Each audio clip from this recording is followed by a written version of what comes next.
Hello दोस्तों। कहानी कही अनकही में आपका स्वागत है। ननद की बेटी की शादी में जाना था। नहीं चाहते हुए भी भरी दोपहरी में शॉपिंग के लिए जाना पड़ा।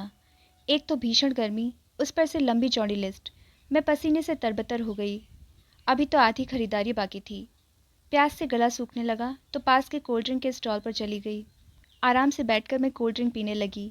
तभी एक चहकती हुई आवाज़ कानों में पड़ी। हाय नेहा दी, कैसी हैं? मैंने नजरें घुमाकर देखा, एक सौम्य सी नवविवाहित युवती मुझे ही संबोधित कर रही थी। मुझे पहचाना?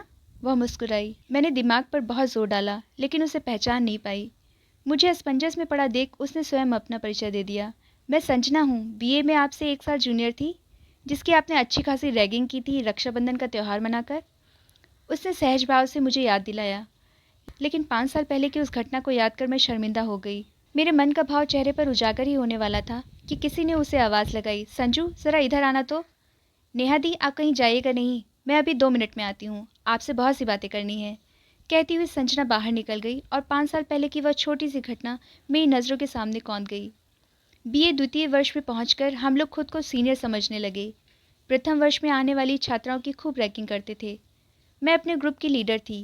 ऐसे में एक दिन एक नई छात्रा आई, जिसका दायां हाथ लकवाग्रस्त था। नाम बताया, संजना। बेचारी रैगिंग से बचने के लिए गिड़गिड़ाने लगी, लेकिन हम लोग कहाँ मानने वाले थे। पता नहीं मुझे क्या सूझी कि मैंने अपनी सहेलियों से कहा, आज हम लोग रक्षाबंधन का त्यौहार मनाएंगे। संजना एक हाथ से अपने भाई को राखी बांधेगी। मेरा कोई भाई नहीं है, संजना मिमियाने लगी। तुम भाई की चिंता क्यों करती हो, हम तुम्हारे लिए अभी भाई का इंतज़ाम करते हैं।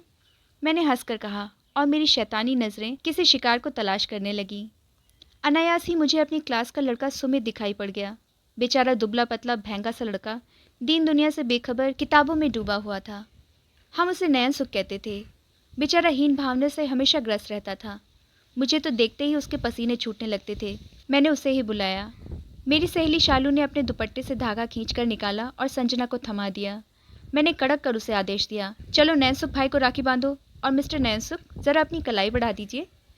संजना की आंखों में आंसू आ गए। उसने बाएं हाथ से वह धागा सुमित की कलाई में लपेट दिया। हमने अपनी कामयाबी पर जोरदार तालियां बजाईं। फिर रैगिंग का सिलसिला खत्म होते ही हम लोग सब कुछ भूलकर पढ़ाई में लग गए। बीए पास करते ही मेरी शादी हो गई और मैं अपने पति के साथ पटना आ गई। नेहा दीदी, याद आ गया आपको? हंसती हुई संजना को देखकर मैं भी जबरन मुस्कुरा पड़ी। वह कुर्सी खींचकर मेरे सामने बैठ गई।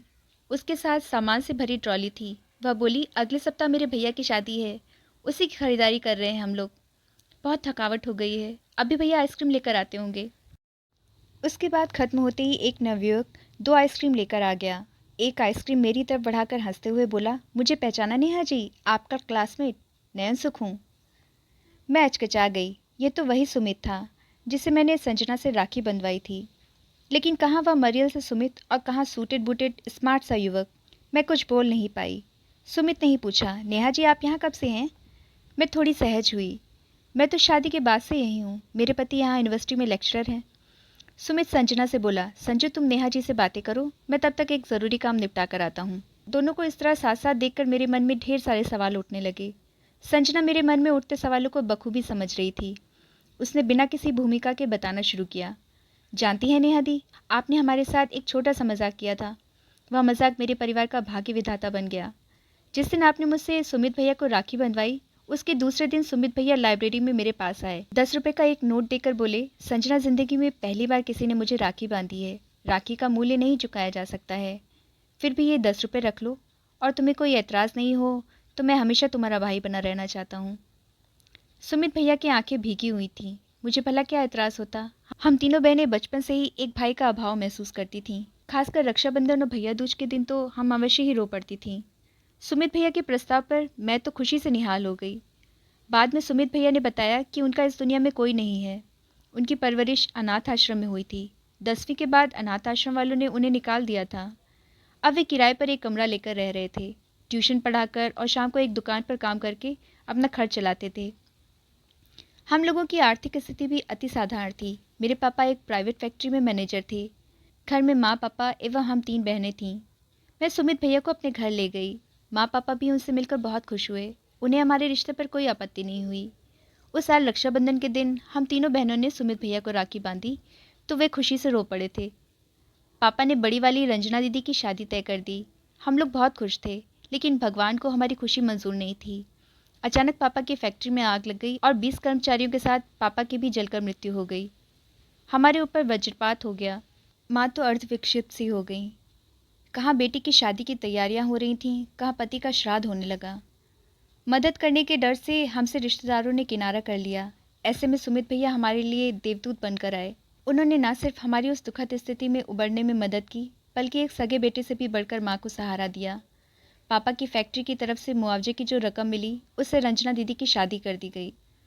सारी व्यवस्था और भागदौड़ सुमित भैया ने ही की। लोग सुमित भैया को लेकर हमारे ऊपर गंदे इल्ज़ाम लगाने से भी बाज नहीं आए, लेकिन माँ ने किसी की परवाह नहीं की। अब तो भैया हमारे साथ ही रहने लगे। यह हमारे कठिन संघर्ष और परीक्षा की घड़ी थी। माँ घर पर लोगों के कपड़े सिलने लगी। इंटर पास अंजना दीदी को सुमित भैया ने एक नर्सरी स्कूल में नौकरी दिला दी। उसी साल भैया का बीए फाइनल हो गया। प्रथम श्रेणी से उत्तीर्ण हुए थे। वे अब जी जान से प्रतियोगी परीक्षाओं की तैयारियों में जुट गए। साथ में ट्यूशन भी पढ़ाते रहे। मैं भी ट्यूशन पढ़ाने लगी थी। आखिर हमारे घोर आर्थिक संकट का दौर समाप्त हुआ। साल भर बाद ही भैया स्टेट बैंक में पीओ के पद के लिए चयनित हो गए। जिस दिन उन्हें पहला वेतन मिला, उन्होंने सारे रुपए माँ के पैरों पर रख दिए। माँ खुशी से रो पड़ी। मेरा सगा बेटा होता तो भी शायद तुम्हारे जैसा नहीं होता। रोने तो भैया भी लगे थे। माँ, आज से कभी मत कहना कि मैं आपका बेटा नहीं हूँ। मैंने तो सपने में भी नहीं सोचा था कि मुझे एक घर मिल जाएगा, माँ और बहनें मिल जाएंगी। उस दिन से हम लोग सचमुच यह भूल गए कि भैया हमारे सगे भाई नहीं हैं। एक ज़बरदस्ती जोड़ा गया रिश्ता है हमारा।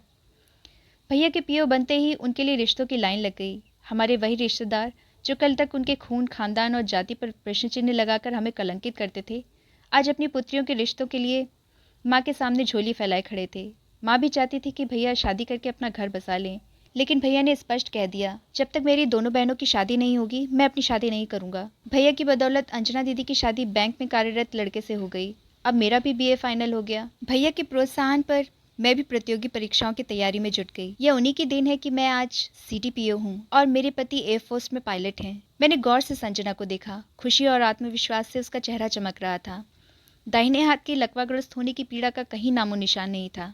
वह फिर बोली, भैया की शादी मेरी ही पसंद की लड़की से हो रही है। वह मेरे बैच की सीडीपीओ है। सच दीदी, मैं तो हमेशा आपको याद करती थी और मन ही मन धन्यवाद देती रहती थी। आज हम लोग जो कुछ भी हैं, उसका सारा श्रेय आपको ही जाता है। अगर आपने अनजाने में मेरा रिश्ता सुमित भैया के साथ नहीं जोड़ा होता, तो पापा की मौत के बाद हमारा परिवार मझधार में डूब जाता। कहते कहते संजना भावुक हो गई। नेहा दी, आप सुमित भैया की शादी में ज़रूर आइएगा। माँ भी आपसे मिलकर बहुत खुश होंगी।